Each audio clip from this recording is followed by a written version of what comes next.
Video of a deadly self-driving vehicle crash in suburban Phoenix shows a pedestrian walking from a darkened area onto a street just moments before an Uber SUV strikes her. The lights on the SUV didn't illuminate 49-year-old Elaine Herzberg on Sunday night until a second or two before impact, raising questions about whether the vehicle could have stopped in time. The crash Sunday night in Tempe was the first death involving a full autonomous test vehicle. The Volvo was in self-driving mode with a human backup driver at the wheel when it struck Herzberg, police said. The video shows the human backup driver in the SUV looking down until seconds before the crash. The driver looks up and appears startled during the last moment of the clip. Tempe Police Chief Sylvia Moyer has told the San Francisco Chronicle that the SUV likely wouldn't be found at fault. But two experts who viewed the video told the Associated Press that the SUV's laser and radar sensors should have spotted Herzberg and her bicycle in time to brake.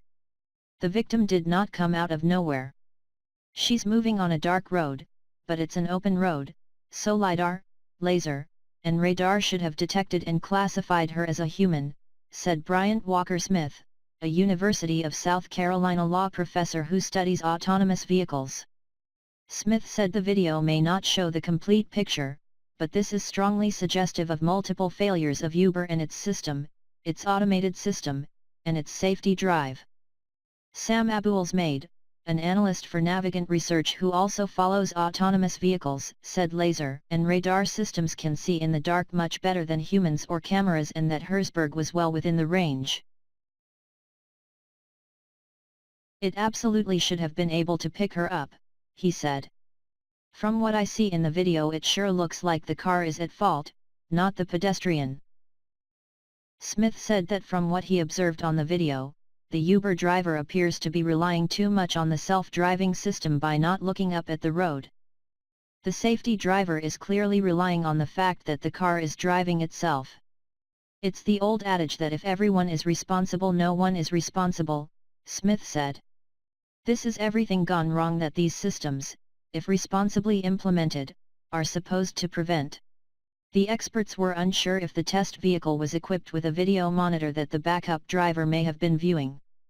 Uber immediately suspended all road testing of such autos in the Phoenix area, Pittsburgh, San Francisco, and Toronto. The National Transportation Safety Board, which makes recommendations for preventing crashes, is investigating the crash.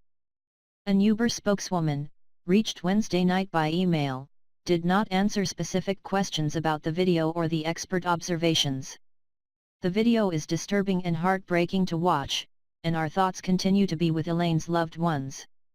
Our cars remain grounded, and we're assisting local, state and federal authorities in any way we can, the company said in a statement. Tempe police have identified the driver as 44-year-old Rafael Vasquez.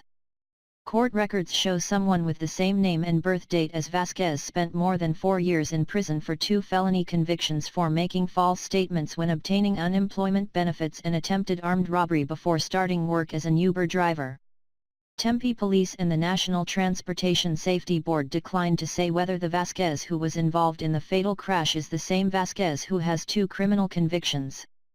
Attempts by the AP to contact Vasquez through phone numbers and social media on Wednesday afternoon weren't successful.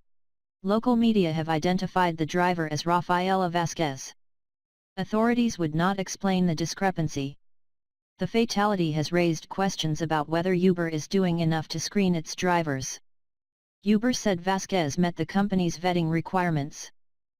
The company bans drivers who are convicted of violent crimes or any felony within the past 7 years, which Vasquez would have passed given that records show the offenses occurred in 1999 and 2000. The company's website lists its pre-screening policies for drivers that spell out what drivers can and cannot have on their record to work for Uber. Their driving history can't have any DUI or drug-related driving offenses within the past 7 years, for instance. They also can't have more than 3 non-fatal accidents or moving violations within the past 3 years.